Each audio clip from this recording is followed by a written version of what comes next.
एक बार फिर आप सभी स्टूडेंट्स का R5GA क्लासेस में स्वागत है। आज हम लोग जिस टॉपिक पर बात करने वाले हैं इस वीडियो में वो टॉपिक है घूर्ण की, यानी कि मोमेंट की। सबसे पहले हम लोग घूर्ण का डेफिनेशन देख लेते हैं। मैंने कहा था कि जब किसी पिंड पर कोई बल आरोपित किया जाता है तो वो जनरली तीन प्रभाव दिखा सकता है। जब किसी पिंड पर कोई यांत्रिक बल आरोपित किया जाता है तो वो कौन कौन सा प्रभाव दिखा सकता है। या तो वो इसकी स्थिति में परिवर्तन कर दे, यानी अगर वो गति अवस्था में है उसको विरामावस्था में कर दे, या विरामावस्था में है तो गति अवस्था में कर दे, या उसके आकार अथवा आकृति में क्या कर दे, परिवर्तन कर दे, यानी उसमें विरूपण उत्पन्न कर दे। उसके आकार अथवा आकृति में या तो बढ़ोतरी कर दे या तो घटोत्तरी कर दे। आगे बात में इसके अलावा मैंने तीसरा प्रभाव बताया था पिछले वीडियो में कि बल किसी भी वस्तु को एक निश्चित बिंदु के परितः घुमाने की प्रवृत्ति रखता है। आगे बात में बल के इसी प्रभाव को घूर्ण कहते हैं। बल का वह प्रभाव जिसके द्वारा वह किसी पिंड को एक निश्चित बिंदु के परितः घुमाने की प्रवृत्ति रखता है, उसके इस प्रभाव को घूर्ण कहते हैं। बल का वह प्रभाव जिसके द्वारा वह किसी वस्तु को किसी निश्चित बिंदु के परितः घुमाने की प्रवृत्ति रखता है, उस बल के इस प्रभाव को घूर्ण कहते हैं। आगे बात समझ में, घूर्ण एक सदिश राशि है। घूर्ण कैसी है? एक सदिश राशि। अगर मैं मान लूं कि कोई एक पिंड है और ये जब इस पर एक बल आरोपित किया जाता है, जब इस पर एक बल आरोपित किया जाता है और मान लिया कि ये वस्तु इस बिंदु के परितः क्या है, घूमने के लिए स्वतंत्र है। जब मैं इस पिंड पर एक बल आरोपित करूंगा, और कैसा बल आरोपित करूंगा, जिसकी क्रिया रेखा इस बिंदु से होकर ना जाती। आगे बात सुन में, मैं ऐसे बल की बात कर रहा हूं जिसकी क्रिया रेखा इस निश्चित बिंदु से होकर नहीं जा रही है, तो ऐसा बल इस पिंड को इस बिंदु के परितः क्या करेगा, घुमाने की प्रवृत्ति रखेगा। आगे बात सुनिए, अगर मैं बात करूं, मैं इसको कंप्लीट करूं, अगर इसकी लंबवत दूरी मान लिया है r और इस बल का परिमाण कितना है, यह, तो अगर मैं इस घूर्ण का आंतरिक मान निकालना चाहूं तो घूर्ण का आंतरिक मान m इक्वल्स टू होता है F इंटू, यानी क्या, बल इंटू बल के क्रिया रेखा की, बल के क्रिया रेखा की निश्चित बिंदु से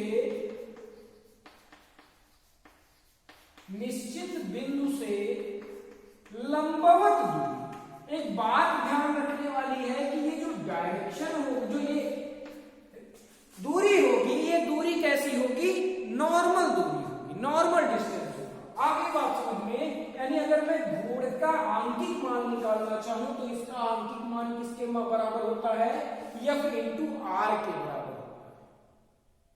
बल गुणे बल के क्रिया रेखा की निश्चित बिंदु से लंबवत दूरी के बराबर। यही कारण है कि अगर मैं इस बल की क्रिया रेखा को इसके इस बिंदु पर स्थानांतरित कर दूं, यानी मैं एक ऐसे बल की बात करूं जिसकी क्रिया रेखा इस बिंदु से होकर जाती हो, ऐसा बल कभी भी आघूर्ण उत्पन्न नहीं करेगा।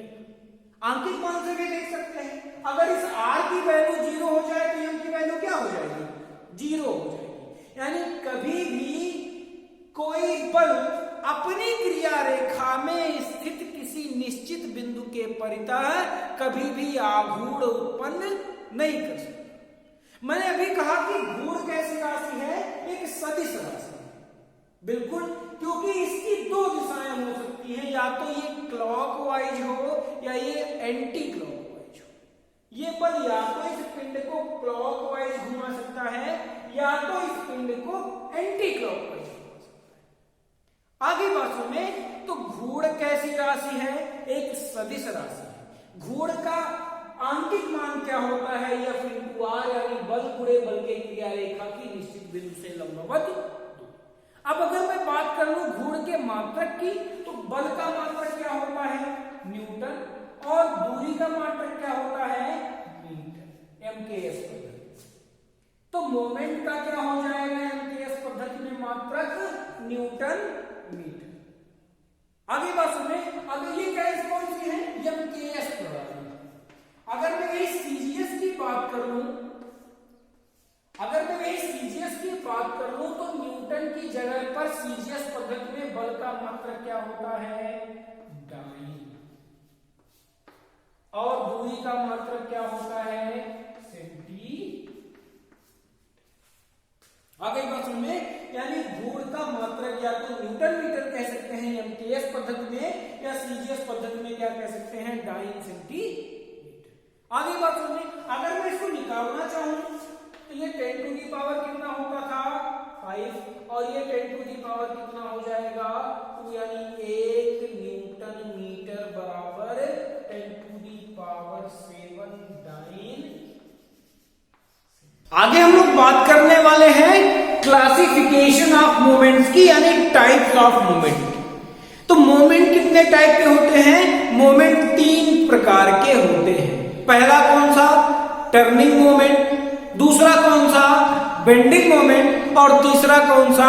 Twisting moment. घुमाव आघूर्ण क्या होता है? जब किसी पिंड पर जो किसी एक निश्चित बिंदु के परितः घूमने के लिए स्वतंत्र है, जब किसी ऐसे पिंड पर एक ट्रांसवर्स लोड यानी एक अनुप्रस्थ भार, अनुप्रस्थ बल कार्य करता है। अनुप्रस्थ और अनुदैर्घ्य में थोड़ा सा अंतर होता है, समझिएगा। अगर कोई पिंड है, जैसे मैंने एक ब्लॉक बना दिया इस तरीके से, अनुदैर्घ्य मतलब क्या? उसकी लंबाई के अनुदिश, उसकी लंबाई के अनुदिश। तो जब किसी पिंड पर उसकी लंबाई के अनुदिश यानी उसके अक्ष के समांतर कोई बल कार्य करता है, तो उसे हम लोग क्या बोलते हैं? अनुदैर्घ्य। और अनुप्रस्थ बल क्या है?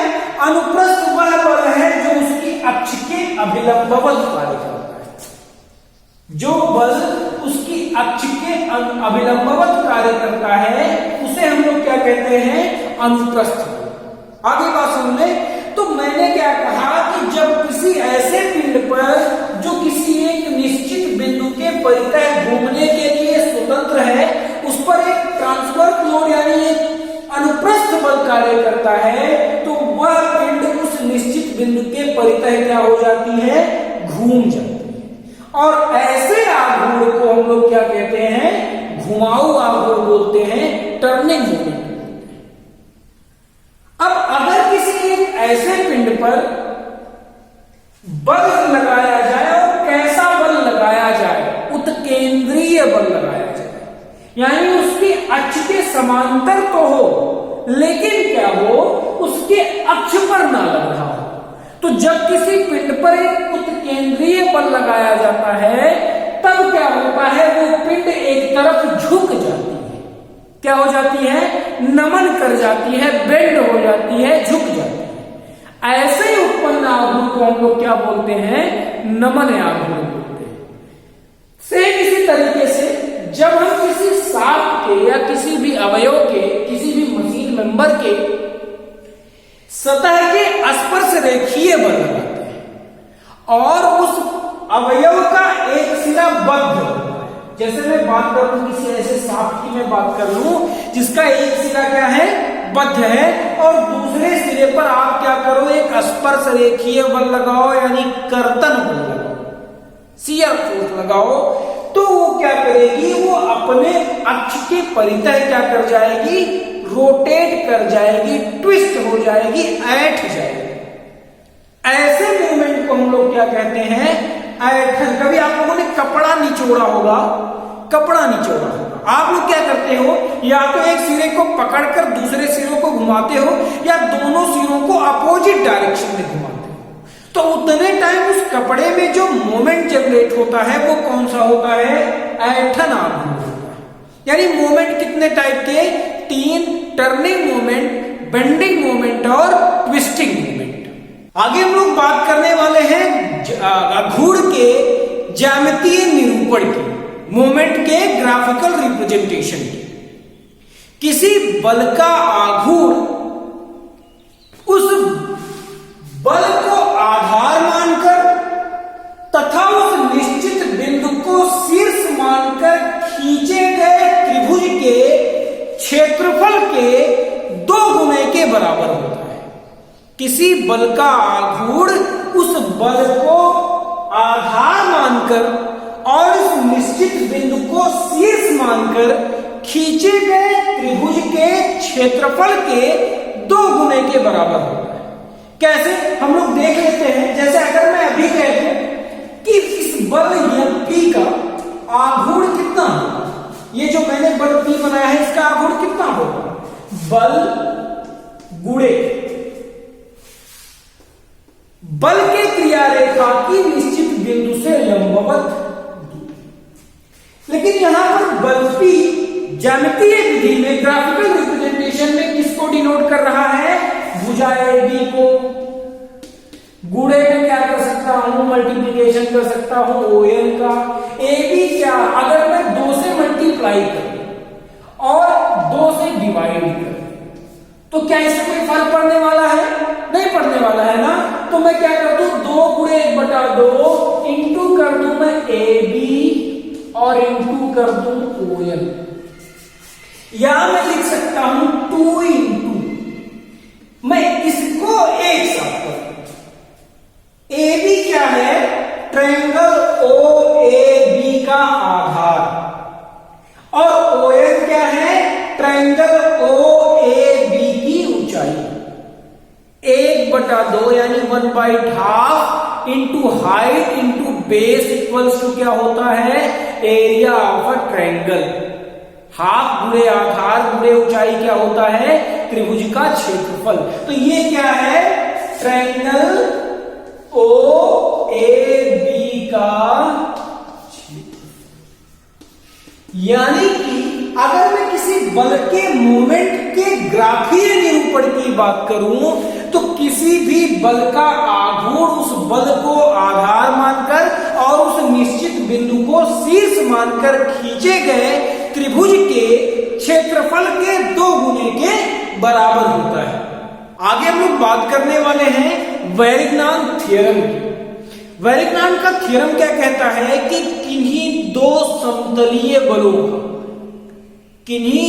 समतलीय बलों का उनके ही तल में स्थित किसी बिंदु के परितः आघूर्णों का बीजगणितीय योग उन बलों के परिणामी का उस बिंदु के परितः आघूर्ण के बराबर होता है।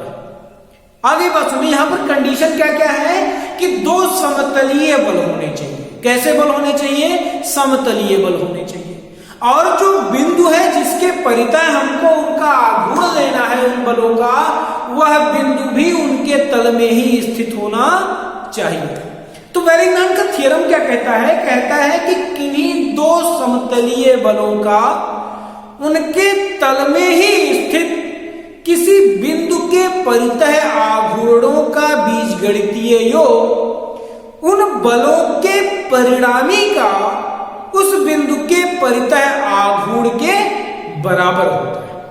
आगे बात समझ में, तो ऐसे कई कंडीशन है, कई कंडीशन के लिए हम लोग वैरिग्नान की थ्योरम का सत्यापन करते हैं। उसमें से जो सबसे पहला है, हम ऐसे बल की बात कर रहे हैं जब दोनों बल क्या है, बिंदुगामी है।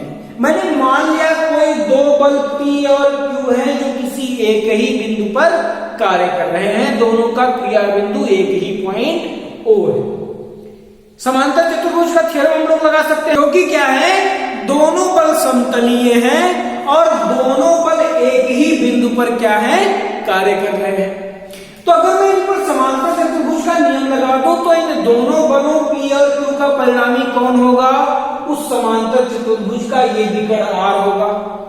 अब मैं एक ऐसे कंडीशन की बात कर रहा हूं कि जब दोनों बल बिंदुगामी हैं और साथ ही साथ वह निश्चित बिंदु जिसके परितः हमको आघूर्ण ज्ञात करना है वो इस समांतर चतुर्भुज के बाहर स्थित है। ऐसे में क्या होगा, अगर मैं बल P का x पर आघूर्ण निकालना चाहूं, अगर मैं बल P का x पर आघूर्ण क्या होगा? अभी हम लोगों ने ग्राफिकल रिप्रेजेंटेशन देखा था कि किसी बल का किसी निश्चित बिंदु के परितः आघूर्ण उस बल को आधार मानकर और उस बिंदु को शीर्ष मानकर खींचे गए त्रिभुज के क्षेत्रफल के 2 गुने के बराबर होगा।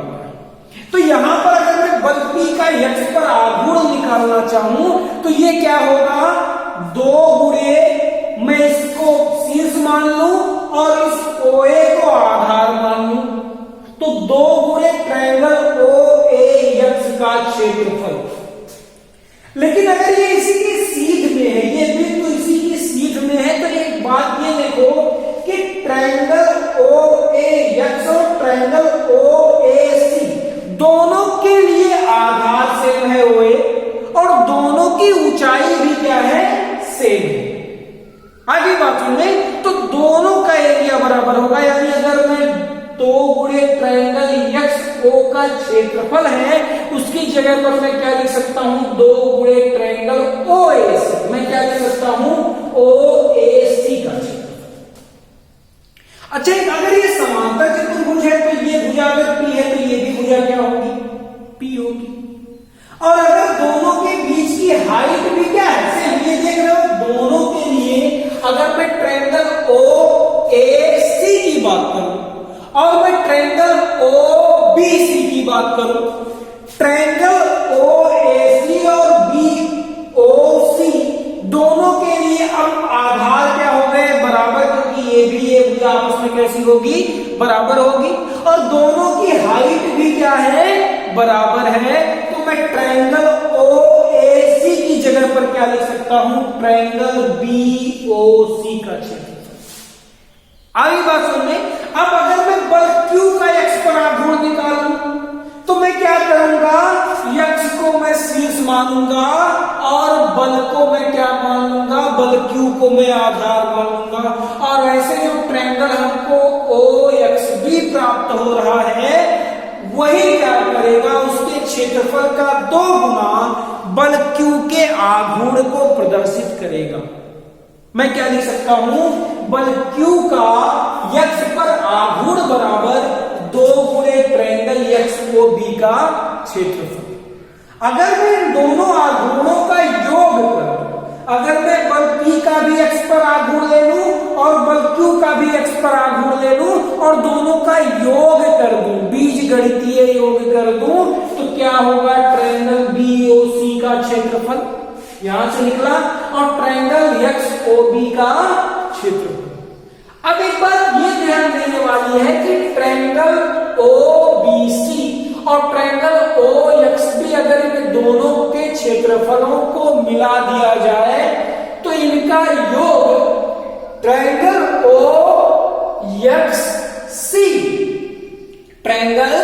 OXC के क्षेत्रफल के बराबर। आगे बात सुने, लेकिन ये क्या है? अगर ये आधार इस ट्रायंगल OXC का आधार R है और ये शीर्ष है तो यही तो परिणामी R का बिंदु X पर आघूर्ण होगा। ग्राफिकल रिप्रेजेंटेशन से, आघूर्ण की ग्राफिकल रिप्रेजेंटेशन से, तो ये जो परिणामी R का क्या हो गया? आघूर्ण हो गया। यही सिद्ध करता है कि वेरिग्नान का थ्योरम इस दिए गए कंडीशन के लिए क्या है? सत्य। जब हमने बल P और बल Q का x पर आघूर्णों का योग लिया, बीजगणितीय योग लिया, तो हमने देखा कि वो किसके बराबर हो गया? परिणामी R का x पर आघूर्ण के बराबर हो गया। आगे हम लोग बात करते हैं जनरलाइज्ड थ्योरम ऑफ मोमेंट की, यानी घूर्णनों का व्यापकीकृत प्रमेय क्या है। वेरिग्नान का थ्योरम क्या था? वेरिग्नान का थ्योरम था कि किन्हीं दो समतलीय बलों का उनके समतल में ही, उनके तल में ही स्थित किसी बिंदु के परितः आघूर्णों का योग उन बलों के परिणामी का उस बिंदु के परितः आघूर्ण के बराबर होता है। जो व्यापकीकृत प्रमेय है, एक्चुअली ये वेरिग्नान थ्योरम का ही एक्सटेंडेड वर्जन है। वेरिग्नान ने केवल दो समतलीय बलों के लिए ही थ्योरम दिया था, लेकिन व्यापकी ये थ्योरम जो है ये केवल दो समतलीय बलों के ही नहीं, दो से अधिक समतलीय बलों के लिए भी सत्य है। आगे बात सुनिए, तो हम लोग क्या कह सकते हैं कि किसी भी समतलीय बल निकाय के, किसी भी समतलीय बल निकाय के सारे बलों का उसके तल में ही स्थित किसी बिंदु के परितः घूर्णों का बीजगणितीय योग उस बल निकाय के परिणामी का उस बिंदु के परितः आघूर्ण के बराबर होता है। आगे बात समझ में, यानी कि जो वेरिग्नान का थ्योरम था वो केवल दो समतलीय बलों के लिए था, लेकिन व्यापकीकृत प्रमेय वो दो से अधिक समतलीय बलों के आघूर्णों के लिए भी क्या करता है, सत्यापन करता है।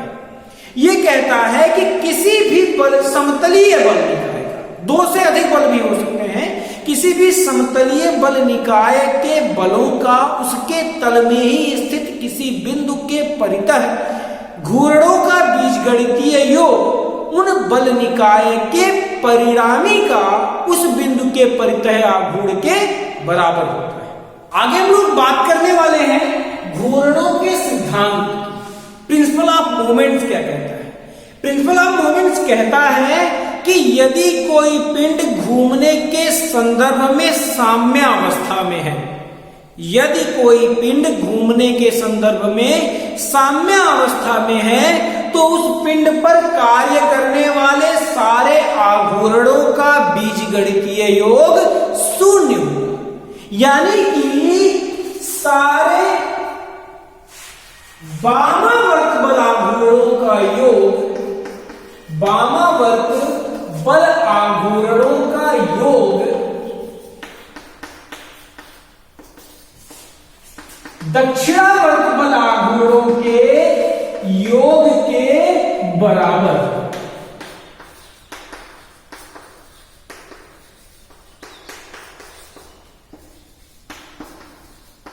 क्या कहता है कि यदि कोई पिंड घूमने के संदर्भ में साम्य अवस्था में है, संतुलन की अवस्था में है, तो उस पर कार्य करने वाले सारे बलों के आघूर्णों का परिणामी क्या होगा, शून्य होगा। यानी सारे वामावर्त आघूर्णों का योग सारे दक्षिणावर्त आघूर्णों के योग के बराबर होगा। ये हम लोग फोर्स में पढ़ चुके हैं कि अगर कोई पिंड जो है मैकेनिकल इक्विलिब्रियम में है तो दो कंडीशन फॉलो होना चाहिए था। एक तो सारे बलों का परिणामी शून्य हो जाता था और सारे बलों के आघूर्णों का योग भी शून्य होना चाहिए था। तो प्रिंसिपल, ये जो प्रिंसिपल ऑफ मोमेंट्स है, ये आघूर्णों के शून्य होने की बात करता है यदि कोई पिंड यांत्रिक साम्य अवस्था में या घूमने के संदर्भ में क्या है, संतुलन की अवस्था में है, साम्य अवस्था में है। आगे हम लोग बात करने वाले हैं लीवर की। लीवर एक दृढ़ छड़ होती है। कैसी छड़ होती है, दृढ़ होती है, चाहे वो सीधी हो या वक्राकार भी हो सकती है। आगे बात में, लीवर एक दृढ़ सीधी या वक्राकार छड़ है जो किसी एक निश्चित बिंदु के परितः घूर्णन कर सकती है। किसी एक निश्चित बिंदु के परितः क्या कर सकती है, घूम सकती है।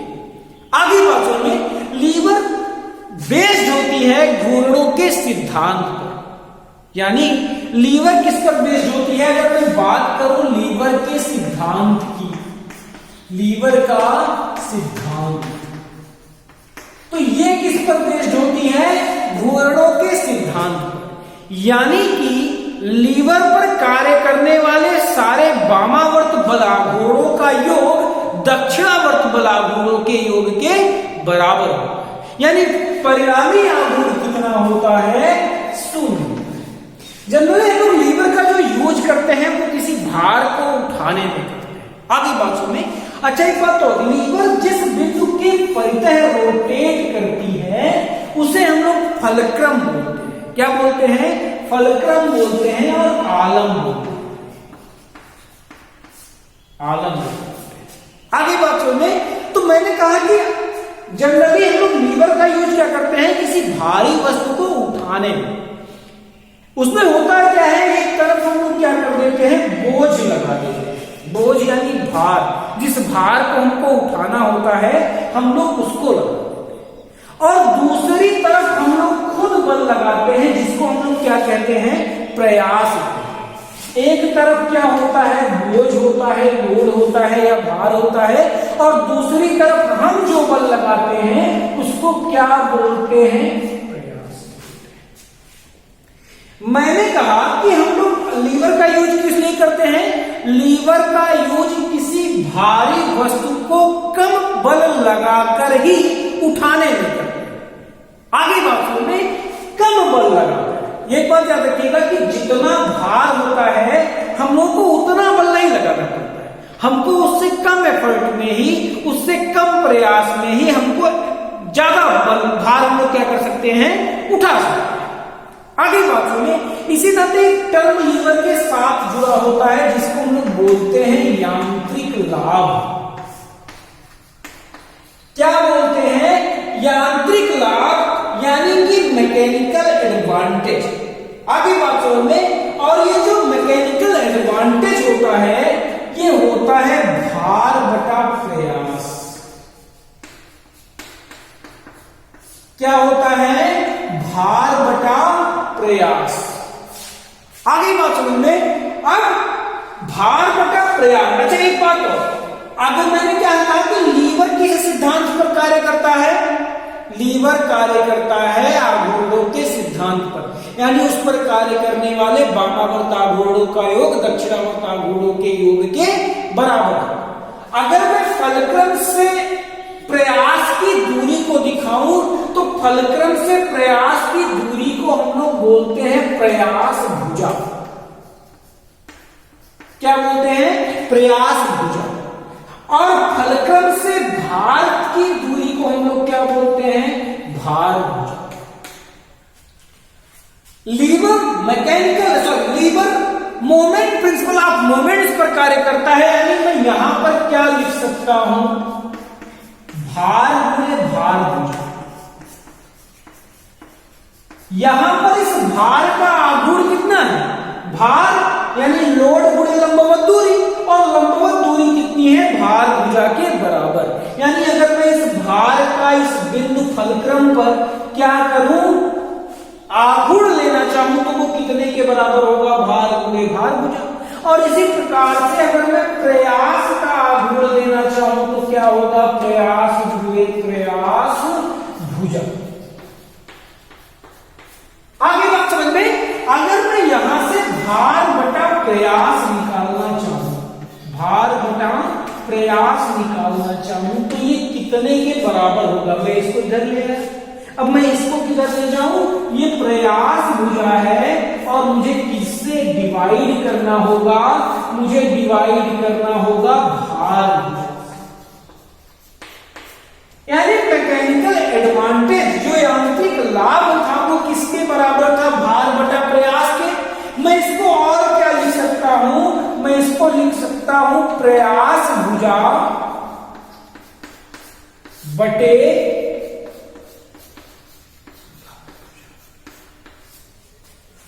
यहां से एक चीज हमको दिख रही है कि प्रयास भुजा जितनी बड़ी हो, यानी लगाया गया प्रयास फलक्रम से जितनी अधिक दूरी पर स्थित होगा उतने ही कम एफर्ट में मैकेनिकल एडवांटेज उतना ज्यादा होगा। यानी मैकेनिकल एडवांटेज ज्यादा होने का मतलब क्या है कि उतने ही कम प्रयास में, उतने ही कम बल में हम लोग ज्यादा से ज्यादा भार को क्या कर सकते हैं, उठा सकते हैं। प्रयास भुजा अगर ये नॉमिनेटर बढ़ रहा है, डिनोमिनेटर घट रहा है, डिनोमिनेटर ना भी घटे, अगर केवल नॉमिनेटर बढ़ रहा है तो इसकी वैल्यू क्या होगी, बढ़ेगी। और यांत्रिक लाभ यही डिनोट करता है कि कोई भी भार कितने कम से कम प्रयास में उठाया जा सकता है। आगे बात समझ में, यही यांत्रिक लाभ का सिग्निफिकेंस है। तो यहां पर हम लोगों ने देखा कि अगर किसी प्रयास को आलंब से जितने अधिक दूरी पर लगाएंगे उतना ही कम एफर्ट में। अक्सर आप लोगों ने देखा होगा कि जो दरवाजे की कुंडियां होती है ना, वो हम लोगों को जहां पर हिंज होता है, हिंज सपोर्ट जहां पर लगा होता है, कब्जा लगा होता है, उसके पास में नहीं रखते हैं, उससे दूर रखते हैं, दूसरे किनारे पर हम लोग रखते हैं हत्था।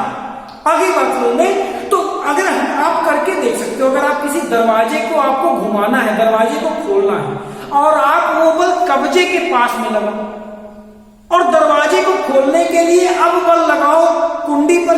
किनारे पर स्थित होता है, दूसरे सिरे पर स्थित होता है। तो आपको कब्जे के पास में ज्यादा बल लगाना होगा। आगे बात सुन गई। और जब जैसे जैसे हम लोग दूरी बढ़ाते जाएंगे, जैसे जैसे हम लोग दूसरे सिरे की तरफ बढ़ते जाएंगे, वैसे वैसे लगाए गए प्रयास का मान क्या होता जाएगा, कम होता जाएगा। तो प्रयास भुजा जैसे जैसे बड़ी होगी वैसे वैसे यांत्रिक लाभ हमारा क्या होगा, ज्यादा। आगे हम लोग बात करने वाले हैं टाइप्स ऑफ लीवर की। हम किसकी बात करने वाले हैं, टाइप्स ऑफ लीवर की। लीवर को 3 पार्ट में, 3 श्रेणी में क्लासिफाई किया गया है, फर्स्ट क्लास, सेकेंड क्लास और थर्ड क्लास। फर्स्ट क्लास में आलम्ब जो होता है वो भार और प्रयास के बीच में स्थित होता है। आगे बात सुनिए, भार और प्रयास के बीच। जैसे अगर आप लोगों ने कैंची देखी होगी, कैंची में एक सिरे पर आप बल लगाते हो और जो बल आप लगाते हो उसे क्या कहते हो, प्रयास। दूसरे सिरे पर जिस वस्तु को काटना होता है वो रखा होता है, यानी वहां पर भार कार्य करता है। और बीच में एक पिन होती है, पिन जॉइंट के द्वारा कैंची के 2 फलक आपस में कैसे होते हैं, जुड़े होते हैं। आगे बात सुनने, तो बीच में आलम्ब होता है जिसके परितः उस कैंची के दोनों फलक क्या करते हैं, घूम सकते हैं, घूर्णन करते हैं। और एक सिरे पर आप बल लगाते हो और दूसरे सिरे पर क्या रखा होता है, भार रखा होता है। आगे बात सुने, तो फर्स्ट क्लास में क्या होता है, फर्स्ट क्लास में आलम्ब बीच में होता है जिस बिंदु के परितः वह वस्तु घूमती है, भार एक किनारे पर होता है और प्रयास दूसरे किनारे पर होता है। कई सारे एग्जाम्पल है, जैसे मैंने अभी एक कैंची बताई, जैसे शीशा झूला होता है जिसमें पार्क में अक्सर देखा होगा कि बीच में आलम्ब होता है, एक किनारे पर एक बच्चा बैठा होता है, दूसरे किनारे पर दूसरा बच्चा होता है। एक बार वो भार लगाता है, दूसरा अपने आप उठता है, और एक बार ये भार लगाता है और दूसरा अपने आप उठता है। आगे बात सुने, तो ऐसे कई एग्जाम्पल्स हैं जो फर्स्ट श्रेणी के, फर्स्ट क्लास के लीवर को क्या कर सकते हैं, एग्जाम्पल दे सकते हैं। अच्छा, एक बात और, यहां पर जरूरी नहीं है कि सदैव प्रयास भुजा भार भुजा से बड़ी हो, जरूरी नहीं है कि दोनों सदैव इक्वल हो, और जरूरी नहीं है कि प्रयास भुजा भार भुजा से क्या हो, छोटी हो। यही कारण है कि प्रथम श्रेणी के लीवरों का मैकेनिकल एडवांटेज जो होता है, वो यांत्रिक लाभ जो होता है, वो एक भी हो सकता है, एक से ज्यादा भी हो सकता है और एक से कम हो सकता है। अगर प्रयास भुजा भार भुजा के बराबर होगी तो मैकेनिकल एडवांटेज 1 होगा। अगर प्रयास भुजा की वैल्यू भार भुजा से छोटी होगी तो मैकेनिकल एडवांटेज लेस देन 1 होगा। और अगर प्रयास भुजा भार भुजा से बड़ी हुई तो मैकेनिकल एडवांटेज की वैल्यू 1 से ज्यादा होगी, यूनिट से, इकाई से ज्यादा। अब अगर हम लोग बात करें सेकेंड टाइप के यानी सेकेंड क्लास के, तो सेकेंड क्लास में आलम्ब सदैव एक किनारे पर स्थित होता है। आलम्ब सदैव एक किनारे पर स्थित होता है लीवर के, बीच में भार होती है और सबसे किनारे पर हम लोग प्रयास लगाते हैं। आगे बात में हम लोग अपना एफर्ट देते हैं। आप लोगों ने देखा होगा, जैसे बेस्ट एग्जाम्पल सरौता आप लोगों ने देखा, सरौता में जो हम लोग सुपारी जो हम लोग काटते हैं, पान की दुकान पर देखा होगा, तो जो सुपारी हम लोग को काटनी होती है उसको हम लोग बीच में रखते हैं, किनारे पर हम लोग प्रयास लगाते हैं, और वो सरौता एक निश्चित बिंदु, जो बिंदु सबसे किनारे पर स्थित होती है, उसके परितः घूमने के लिए क्या होते हैं, उसके फलक जो होते हैं वो स्वतंत्र होते हैं। तो यहां पर आलम्ब सदैव एक किनारे पर स्थित होगा, भार बीच में होगा और प्रयास सबसे किनारे पर।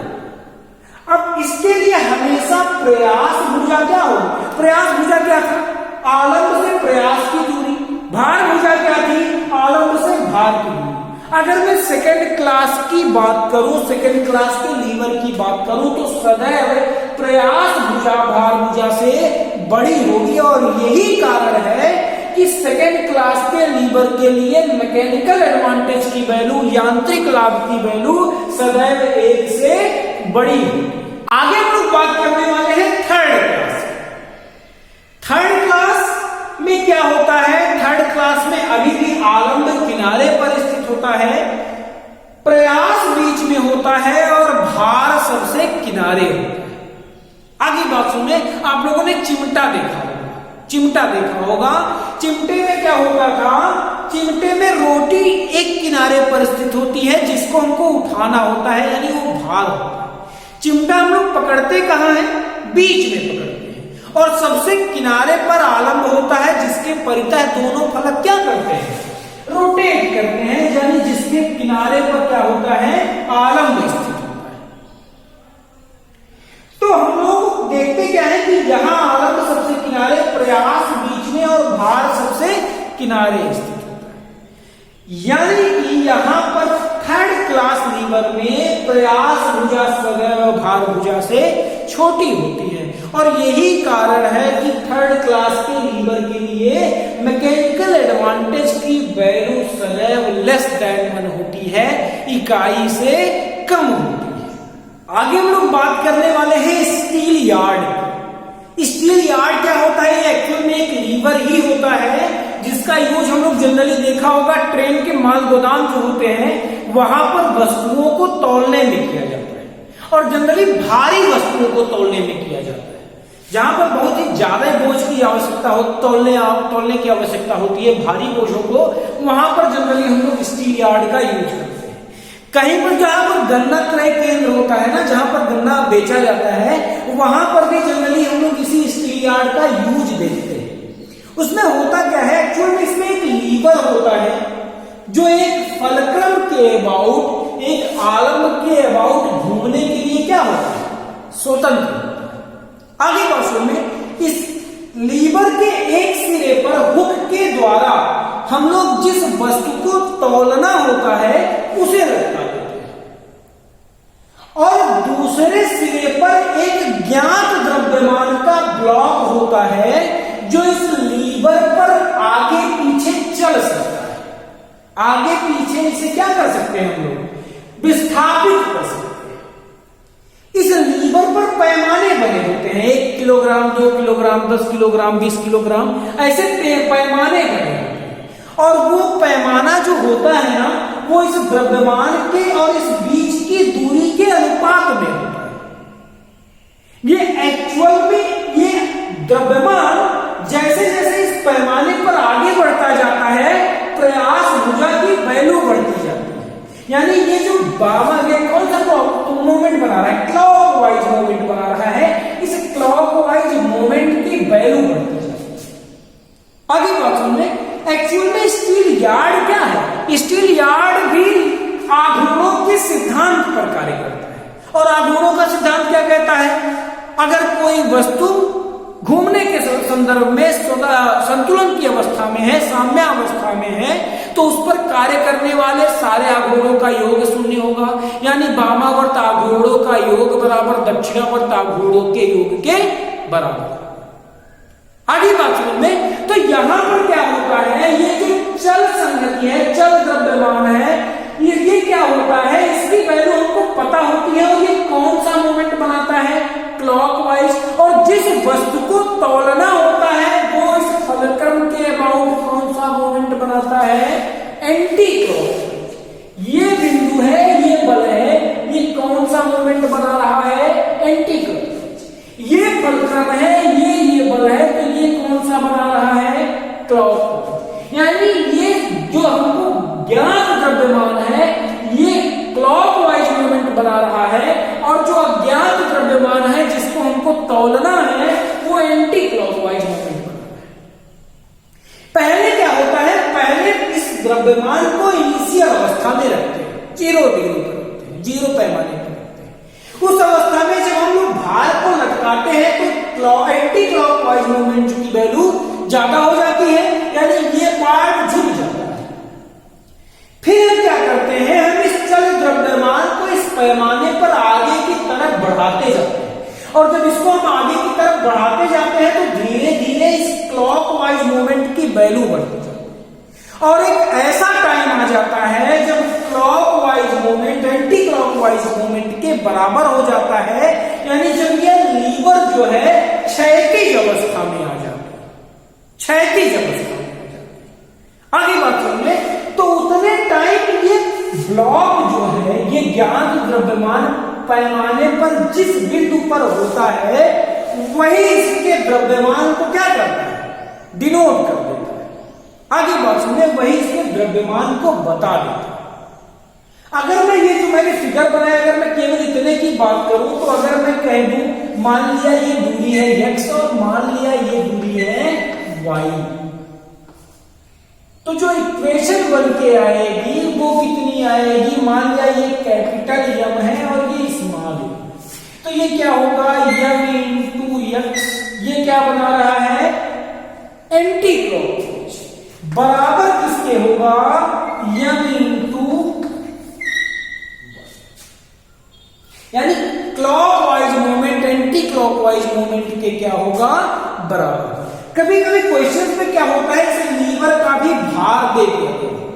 आगे बात सुनिए, तो अगर लीवर का गुरुत्व केंद्र इसके बाईं तरफ स्थित है तो ये भी वामावर्त आघूर्ण बनाएगा, एंटी क्लॉकवाइज आघूर्ण बनाएगा। मान लिया वो मैंने स्मॉल w मान लिया, तो ये क्या हो जाएगा, या मैं मान लेता हूं, मैं सारा द्रव्यमान के फॉर्म में ले रहा हूं तो मैं इसको मान लेता हूं m डैश। आगे बात समझ में, तो मैं इसको किसके साथ ऐड कर दूंगा, मैं एंटी क्लॉकवाइज के साथ क्या कर दूंगा, ऐड कर दूंगा। मान लिया गुरुत्व केंद्र की वैल्यू कितनी है g, तो m डैश इंटू। आगे बात समझ में, मैं इसके साथ ऐड कर दूंगा। अगर क्वेश्चंस में इस लीवर के गुरुत्व केंद्र का जो मान है वो इधर ना देकर के इधर दे दिया गया हो, तब क्या होगा, तब जो होगा, अगर मैं मान लू ये जी है, m डैश यहां पर है, तब इसको हम लोग एंटी क्लॉकवाइज मूवमेंट के साथ ना ऐड करके किसके साथ ऐड कर देंगे, क्लॉकवाइज मूवमेंट के साथ ऐड कर देंगे। आगे बात सुन ले, तो यानी ये आघूर्णों के सिद्धांत पर ही कार्य करता है। वामावर्त आघूर्णों का योग बराबर दक्षिणावर्त आघूर्णों के योग के बराबर। क्वेश्चन में जो वैल्यू नहीं दी गई होती है, जनरली इसी अज्ञात भार की वैल्यू हमको ज्ञात करनी होती है, तो इस इक्वेशन की सहायता से, आघूर्णों के सिद्धांत के इक्वेशन की सहायता से हम लोग इसका वैल्यू क्या कर लेते हैं, निकाल लेते हैं। आगे हम लोग बात करने वाले हैं लीवर सेफ्टी वाल्व। किसकी बात करने वाले हैं, लीवर सेफ्टी वाल्व। पहले हम लोग जानते हैं लीवर सेफ्टी वाल्व का यूज कहां पर होता है। जनरली थर्मल पावर प्लांट में, थर्मल पावर प्लांट में हम लोग क्या करते हैं, हम लोग किसी डैम से जल को ला करके, किसी नदी से जल को ला करके उसको स्टीम में कन्वर्ट करके उसको टरबाइन में क्या करते हैं, प्रवाहित करते हैं। जब टरबाइन में फ्लो करते हैं और उसके थ्रू एक आर्मेचर के द्वारा, उसके एक शाफ्ट के द्वारा एक आर्मेचर को एक चुंबक के बीच में स्थित रखकर घुमाते हैं, तो चुंबकीय फ्लक्स में जब परिवर्तन होता है तो विद्युत धारा क्या होती है, उत्पन्न। अब हम लोग बात करने वाले हैं लीवर सेफ्टी वाल्व की। लीवर सेफ्टी वाल्व का यूज होता है बॉयलर। जब हम लोग जल को गर्म करते हैं तो कभी कभी ऐसा हो जाता है कि उसका प्रेशर जो होता है बहुत हाई हो जाता है। अगर आपको वो चीज ना समझ में आए, आप लोग कुकर समझ लो। कुकर में क्या होता है, जब आप किसी चीज को गर्म करते हो कुकर में, तो उसके अंदर गैस बनती है, स्टीम बनता है, भाप बनती है। जब भाप का जो प्रेशर है वो काफी ज्यादा हो जाता है तो अपने आप सीटी क्या कर जाती है, ऊपर की तरफ उठ जाती है। आगे बात सुनने, तो जो एक्सेस प्रेशर है वो क्या कर जाता है, बाहर निकल जाता है, और फिर जब एक नियत मान तक उसका प्रेशर हो जाता है तो वो फिर से सीटी क्या कर जाती है, नीचे गिर जाती है। सेम वही काम इस लीवर सेफ्टी वाल्व का भी है। ये भी क्या करता है कि जब बॉयलर में प्रेशर की वैल्यू एक डिफाइंड प्रेशर से ज्यादा हो जाती है, जब उसकी वैल्यू एक डिफाइंड प्रेशर से ज्यादा हो जाती है तो ये लीवर सेफ्टी वाल्व ऊपर उठ जाता है। क्या कर जाता है, ऊपर उठ जाता है, और इस रास्ते से स्टीम जो है वो क्या कर जाती है, लीक कर जाती है, बाहर चली जाती है। और फिर जब इस बॉयलर के अंदर का प्रेशर एक नियत मान पर आ जाता है, डेफिनेट वैल्यू पर आ जाती है, तो ये लीवर फिर से क्या कर जाता है, नीचे गिर जाता है। आगे बात सुनिए, इसमें होता क्या है, एक्चुअल में इसका यूज इसी नाते किया जाता है कि बॉयलर में प्रेशर की वैल्यू जो है वो एक्सेस ना होने पाए, ज्यादा ना होने पाए, जिससे बॉयलर फटने ना। इसमें होता क्या है, इसमें भी एक लीवर होता है जिसके एक सिरे पर भार, एक नियत वैल्यू, जितना इसका प्रेशर अंदर हमको रखना है उसी के हिसाब से हम लोग क्या कर देते हैं, किनारे पर लगा देते हैं। अब होगा क्या, बीच का प्रेशर होगा कुछ, बॉयलर के अंदर का कुछ प्रेशर होगा। जब तक इस प्रेशर का मान, एक्चुअल में ये प्रेशर इस बिंदु पर क्या कर रही होगी, एक ऊर्ध्वाधर बल आरोपित कर रही होगी, एक वर्टिकल फोर्स अप्लाई कर रही होगी। तो ये वस्तु को ऊपर उठाने की कोशिश कर रही होगी, ये लीवर को ऊपर उठाने की कोशिश कर रही होगी। ये बल जो इस दाब द्वारा इस बिंदु पर लग रहा है, ये कौन सा मोमेंट बना रही है, एंटी क्लॉकवाइज। और ये जो भार इसके दूसरे सिरे पर लटकाया गया है, ये कौन सा मोमेंट बना रही है, क्लॉकवाइज बना रही है। तो जब तक इस प्रेशर का मान एक नियत वैल्यू से कम होता है तब तक ये इस लीवर को ऊपर उठाने में असमर्थ है। जब तक इस एंटी क्लॉकवाइज मूवमेंट की वैल्यू क्लॉकवाइज मूवमेंट की वैल्यू से कम होती है तब तक ये लीवर नीचे इसको दबाए। लेकिन जैसे ही अंदर के प्रेशर का मान एक्सेस हो गया, ज्यादा हो गया, तो एंटी क्लॉकवाइज मूवमेंट की वैल्यू क्लॉकवाइज मूवमेंट से ज्यादा हो जाती है और वो इस लीवर को ऊपर की तरफ यानी एंटी क्लॉकवाइज डायरेक्शन में क्या कर देती है, रोटेट कर देती है, उठा देती है। और एक्सेस प्रेशर क्या हो जाता है, एक्सेस स्टीम बाहर निकल जाता है और अंदर का प्रेशर फिर से कम हो जाता है। और फिर से क्या हो जाता है, फिर से क्लॉकवाइज मूवमेंट की वैल्यू ज्यादा हो जाती है और ये फिर से इसको क्या कर देती है, नीचे की तरफ दबा देती है। आगे बात हमने, अगर मैं इसका न्यूमेरिकल लगाऊं, कभी जनरली हम लोग को अंदर का प्रेशर निकालना होता है या हम लोग को ये वेट निकालना होता है क्वेश्चन में, तो यहां पर क्या होता है, मान लिया अंदर का प्रेशर कितना है और इस सिलेंड्रिकल का एरिया कितना है, मान लिया ये, तो क्या होगा, दाब इनटू एरिया, ये क्या डिनोट करेगा, बल। अगर मान लिया ये दूरी x है फलक्रम से, मान लिया ये दूरी y है और मान लिया इसके लीवर के गुरुत्व केंद्र की वैल्यू कितनी है, दूरी कितनी है, g। तो मुझे क्या करना है, मुझे मोमेंट बैलेंस करना है। ये मोमेंट कौन सा है, एंटी क्लॉकवाइज, ये कैसे बनाएगी, क्लॉकवाइज, और ये कैसे बनाएगी, क्लॉकवाइज। यानी मैं क्या कर दूं, P इंटू ए इंटू एक्स इक्वल्स, ये लीवर जो है, लीवर सेफ्टी वाल्व भी आघूर्ण के सिद्धांत पर ही काम करती है। जब भी हम लोग किसी वस्तु की, जब भी हम लोग किसी कोई न्यूमेरिकल वैल्यू निकालते हैं उतने टाइम हम लोग मानते हैं कि ये लीवर सेफ्टी वाल्व जो है संतुलन की अवस्था में है, और संतुलन की अवस्था में है तो आघूर्णों का सिद्धांत क्या कहता है कि वामावर्त आघूर्णों का योग बराबर दक्षिणावर्त आघूर्णों का योग। तो यहां पर अगर मैं रख दूं वामावर्त आघूर्ण, ये किसके बराबर होगा, W1 इंटू जी और प्लस क्या होगा, W इंटू। इस कंडीशन में ये जो इक्वेशन बनी इसमें कोई वैल्यू एक नहीं दी गई होती है जिसका मान हमको क्वेश्चन में क्या किया जाता है, पूछा जाता है। तो इसकी सहायता से, यानी आघूर्णों के सिद्धांत की सहायता से भी हम लोग इसका भी मान निकाल सकते हैं, इसका भी और इसका भी मान क्या कर सकते हैं, निकाल सकते हैं। आगे बात सुनिए, तो आज हम लोगों ने मोमेंट में बस इतना ही पढ़ा। आगे के लेक्चर में हम लोग कपल देखेंगे, बल के कपल के बारे में, बलयुग्म के बारे में। इसके अलावा जो भी न्यूमेरिकल अगर आप लोगों को डाउट हो रहा हो तो मैंने नीचे डिस्क्रिप्शन बॉक्स में लिंक दे दिया है, व्हाट्सएप लिंक दे दिया है, टेलीग्राम लिंक दे दिया है, आप लोग वहां से कनेक्ट होकर न्यूमेरिकल सॉल्व करने की कोशिश कीजिए। जो डाउट्स क्लियर नहीं हो पा रहे हैं उन डाउट्स को क्लियर करने की कोशिश कीजिए। ये ऑनलाइन क्लास है तो कुछ चीजें ऐसी भी होती होंगी जो मुझसे छूट जाती होंगी।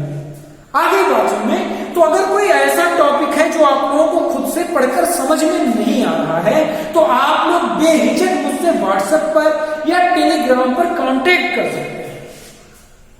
उस टॉपिक से रिलेटेड जितनी भी चीजें होंगी, जितना भी मुझे नॉलेज होगा या नहीं भी होगा तो मैं नेट से पढ़कर, किताब से पढ़कर आप लोगों को बताने का प्रयास करूंगा। आगे बात में तो आज की वीडियो में बस इतना ही। हम लोग फिर मिलते हैं नेक्स्ट वीडियो में कपल के साथ। किसके साथ? बलयुग्म के साथ मिलते हैं फिर